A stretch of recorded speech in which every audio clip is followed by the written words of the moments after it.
Tim forensik Taiwan berikan penjelasan di balik pembunuhan sadis yang terjadi pada model dan sosialita Hong Kong Abby Che. Investigasi terhadap pembunuhan Abby Che masih terus dilakukan. Polisi dilaporkan telah menemukan bagian-bagian tubuh model itu di rumah yang disewa oleh mantan.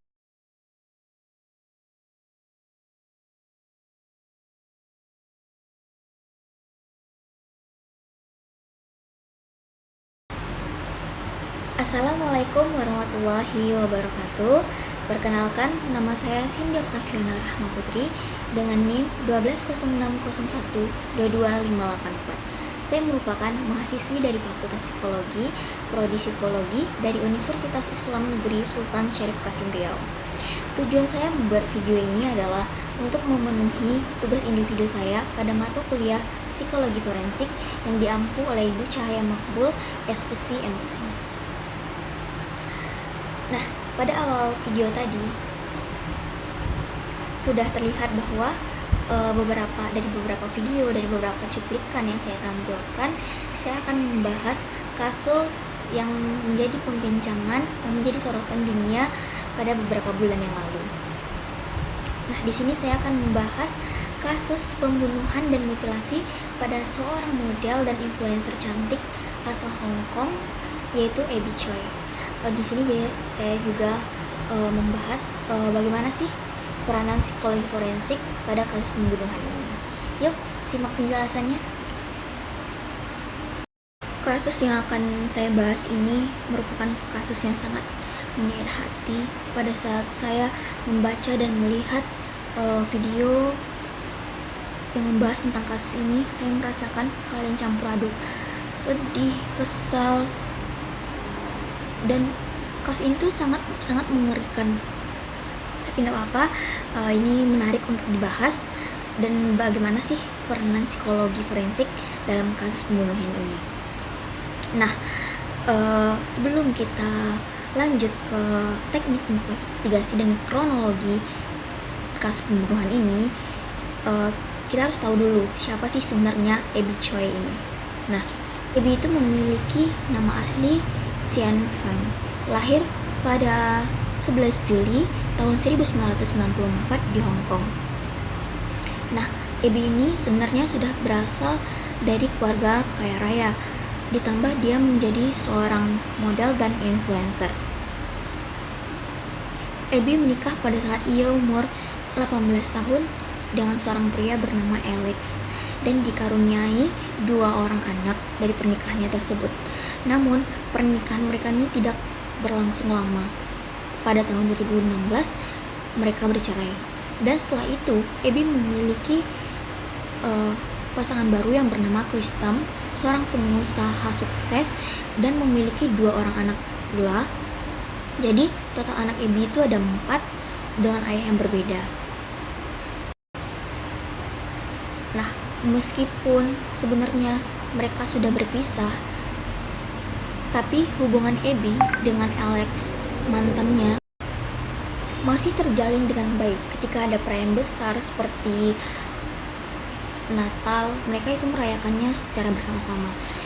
Dan juga Abby membantu keuangan dari keluarga mantan suaminya ini, dan juga mempekerjakan abang iparnya sebagai supir pribadinya.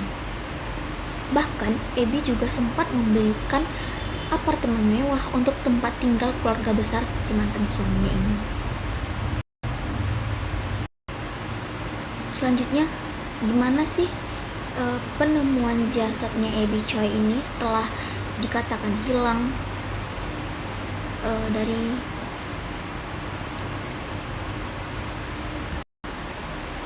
Nah, pada tanggal 21 Februari 2023, Abby Choi ini berencana untuk menjemput anaknya bersama supir, yaitu sang mantan kakak ipar.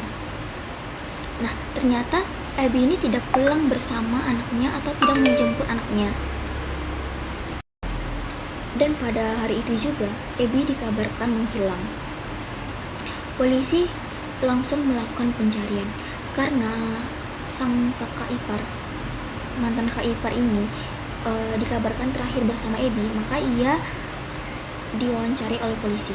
Dan jawabannya mengaku saat berada di tengah perjalanan, Abby ini turun dari mobil dan polisi tidak percaya karena tidak terekam atau tidak ada bukti dalam dashcam. Nah, polisi terus melakukan pencarian selama 2 hari setelahnya Abby belum juga ditemukan. Hingga pada akhirnya pada tanggal 24 Februari 2023, polisi menemukan jejak Abby Choi di sebuah rumah 3 lantai yang dimana lantai satunya itu adalah toko daging. Polisi memeriksa secara keseluruhan. Di sana polisi menemukan kulkas yang mencurigakan. Polisi langsung segera membuka kulkas tersebut. Saat membuka kulkas, polisi dikejutkan dengan temuan potongan kaki wanita. Dalam kulkas itu, polisi juga menemukan 2 panci yang berisi penuh. Kita lihat secara dengan mata telanjang itu ini sup biasa saja, sup wortel dan kol hijau. Tapi karena sudah menemukan kaki di dalam kulkas itu tadi, polisi merasa curiga. Dan polisi memberikan sup ini kepada ahli patologi forensik untuk diperiksa. Setelah diperiksa, ternyata di dalam salah satu panci tersebut ditemukan tulang rusuk, rambut, dan bagian tubuh manusia lainnya. Dan hal yang paling mengejutkan, juga dalam salah satu panci itu terdapat kepala milik Abby. Nah, di rumah yang sama, polisi juga menemukan 2 jenis pemotong daging, gergaji mesin, penggiling daging, pelindung wajah, sarung tangan, jas hujan berwarna hitam, kartu kredit, kartu identitas, dan tas Hermes ungu milik Abby. Nah, kita lanjutkan dari hasil investigasi itu Abby diyakinkan polisi diserang dalam mobil karena di dalam mobil itu terdapat bercak darah. Dan setelah di TKP, Abby ini tidak sadarkan diri. Nah, pada saat dibunuh itu, tim investigasi ini menyatakan bahwa Abby ini tubuhnya dipotong-potong dan dimasak supaya jasadnya itu lebih mudah lenyap dan mudah hilang begitu saja. Dan yang lebih kaget itu, ternyata tersangkanya adalah mantan mertuanya, abang ipar, dan si mantan suami tersebut. Padahal si Abby sudah baik kepada keluarga mereka, tapi perlakuan mereka begitu kepada Abby. Apa sih sebenarnya motif si mantan keluarga suami untuk melakukan pembunuhan kepada Abby? Nah, ternyata motifnya itu adalah karena ingin mengelak keuangan atau warisan harta milik Abby, dimana ia kan memiliki 2 orang anak, dan anak ini pasti menjadi pemilik warisan Abby, yang karena mereka tinggal keluarga mereka yang ada di ini, dan Abby telah meninggal dunia, mereka pasti akan menguasai harta milik Abby ini. Selanjutnya yaitu kita akan membahas peranan psikologi forensik dalam kasus ini. Apa sih psikologi forensik itu sebenarnya? Psikologi forensik adalah ilmu psikologi yang berfokus pada penerapan metode dan konsep psikologis pada sistem hukum. Pada ilmu psikologi forensik ini adalah ilmu yang mempelajari dan mengintervensi proses peradilan guna menyediakan data dan pengetahuan yang membantu penyelesaian dalam suatu kasus, apalagi dalam kasus pembunuhan ini. Dan kasus pembunuhan ini merupakan adalah kasus pembunuhan berencana yang direncanakan oleh mantan keluarga mantan suaminya dari Abby Choi ini, yang dimana peran psikologi forensik sangat penting di sini. Baiklah, sebelum kita lanjut mengenai peran psikologi forensik dalam kasus pembunuhan ini, jadi saya akan menjelaskan kembali inti dari kasus pembunuhan Abby Choi ini. Nah, akar dari permasalahan terjadinya pembunuhan pada Abby Choi ini, yaitu ketika Abby Choi ingin menjual apartemen yang dibelikannya untuk mantan ayah mertuanya tadi. Nah, sang mantan ayah ini tidak terima, padahal Abby Choi ini sudah menawarkan pilihan lain untuk dicarikan rumah yang baru, tempat tinggal yang baru. Nah, akan tetapi mantan ayah mertuanya tidak mau, hingga akhirnya terjadilah pembunuhan. Ternyata dalang dari pembunuhan si Abby Choi ini adalah ayah mantan mertuanya si Abby Choi. Nah, diketahui bahwa mantan ayah mertuanya sendiri ternyata adalah seorang salesan polisi yang mana sudah dikeluarkan dari kepolisian pada tahun 2005 karena terlibat kasus pelecehan atau pemerkosaan. Nah, dari sini dapat kita lihat bahwa sebenarnya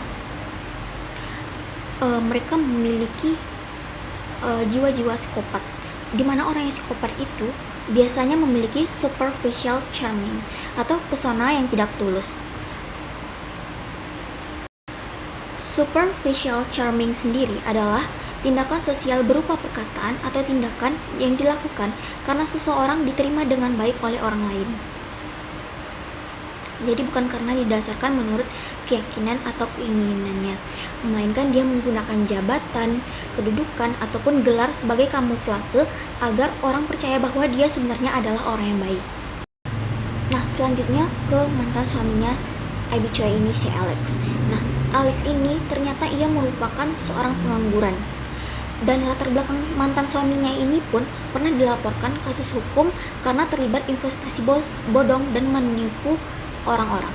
Nah, dari sini kita lihat bahwa terdapat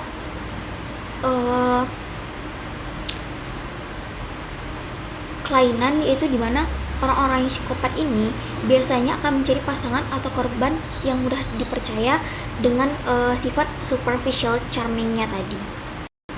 Karena orang-orang yang memiliki psikopat ini umumnya tidak ingin disalahkan, sehingga ia cenderung menyalahkan, manipulatif, dan memutarbalikkan fakta. Nah, selanjutnya kita beralih ke psikologi forensiknya, di mana tujuan psikologi forensik ini dalam penyidikan sebuah kasus ataupun penyelidikan pelaku itu adalah mengetahui kondisi psikologis tersangka melalui proses asesmen mental, yaitu mendeteksi ada tidaknya keterbatasan intelektual terdakwa.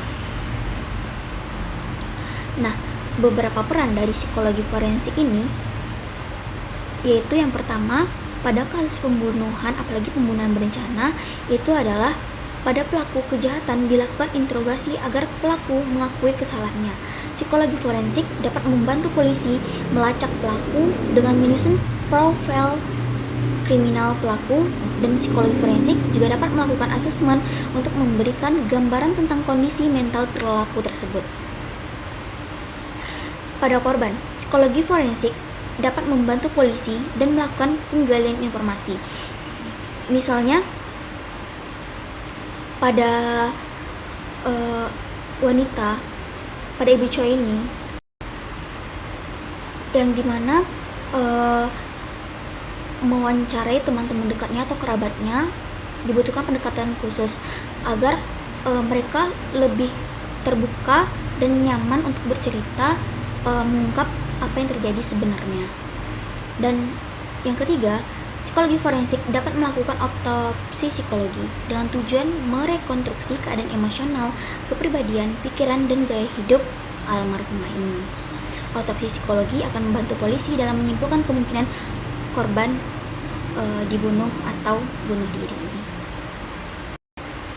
Dan di dalam psikologi forensik ini memakai teknik investigasi tindak pidana, yaitu criminal profiling dan geographical profiling, yang dimana criminal profiling ini digunakan untuk menggambarkan profil perilaku kriminal dari segi demografi, umur, tinggi, suku, dari segi psikologis, motif, kepribadian, modus operandi, dan setting tempat kejadian atau scene. Sedangkan geographical profiling yaitu teknik yang menekan pengenalan terhadap karakteristik daerah, pola tempat, setting kejadian, tindakan kriminal yang bertujuan untuk memprediksi tempat tinggal, perilaku kriminal sehingga pelaku mudah ditemukan. Baiklah, begitu penjelasan yang dapat saya jelaskan. Lebih dan kurangnya saya mohon maaf. Terima kasih. Wassalamualaikum warahmatullahi wabarakatuh.